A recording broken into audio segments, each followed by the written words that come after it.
step into my room or glance at my study space, it might seem pretty ordinary. You can see some textbooks, carried notes, a laptop, and maybe a few snacks if I'm in survival mode.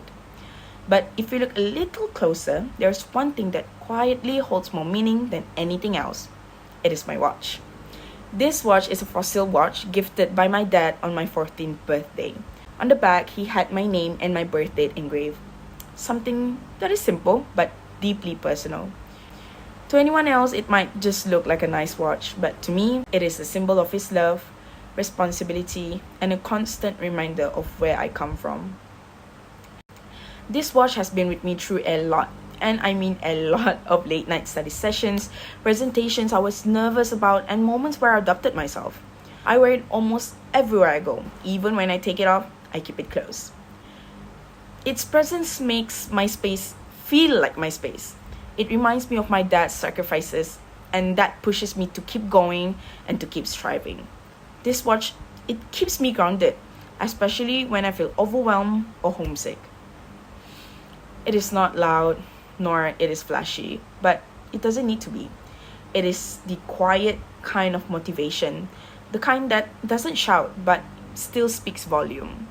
Without it, I think my space would feel hollow, not just physically but emotionally too.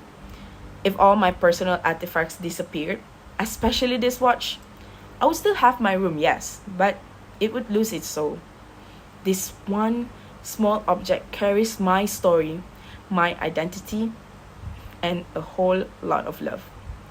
And that is something that no piece of furniture could ever replace.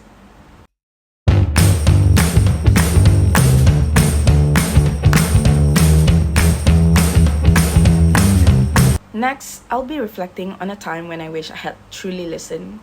Sometimes we hear what people say, but we don't actually take it in or apply it. And that can lead to consequences we don't expect. I want to share a personal experience where not listening effectively impacted me, what I learned from it, and why listening was so important in that situation. Back when I was in Form 6, life felt like a constant uphill battle. I was overwhelmed with endless assignments, revisions, exams, and the pressure to succeed. I kept pushing myself, thinking that if I just worked harder, everything would fall into place. People around me, my parents, my friends, even some teachers, they kept reminding me to slow down, to take care of myself, and just to not overdo it. But I didn't really listen. In my mind, resting was something I could only afford once I had made. It caught up with me harder than I expected. I burned out badly, physically, mentally, and of course, emotionally. I ended up having to go to the emergency room because my body simply couldn't handle the stress anymore. It was a frightening wake-up call. I thought I was being strong by pushing through everything, but in reality, I was just ignoring all the signs my body and the people around me were trying to show me. Not listening effectively during that time affected me deeply. It wasn't just the physical collapse, it was the emotional exhaustion, the feeling of losing control when I thought I had everything planned out. It made me realize that being strong isn't about constantly enduring. It is about knowing when to pause, when to seek help, and when to listen to the voices that care about your well-being.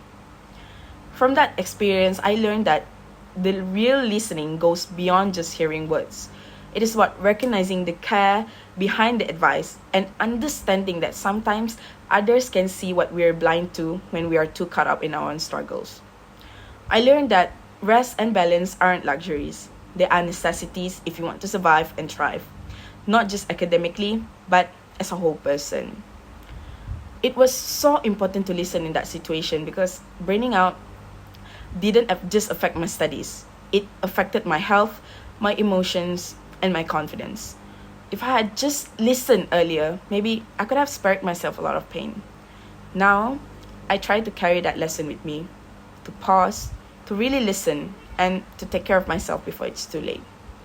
I guess that is all for me.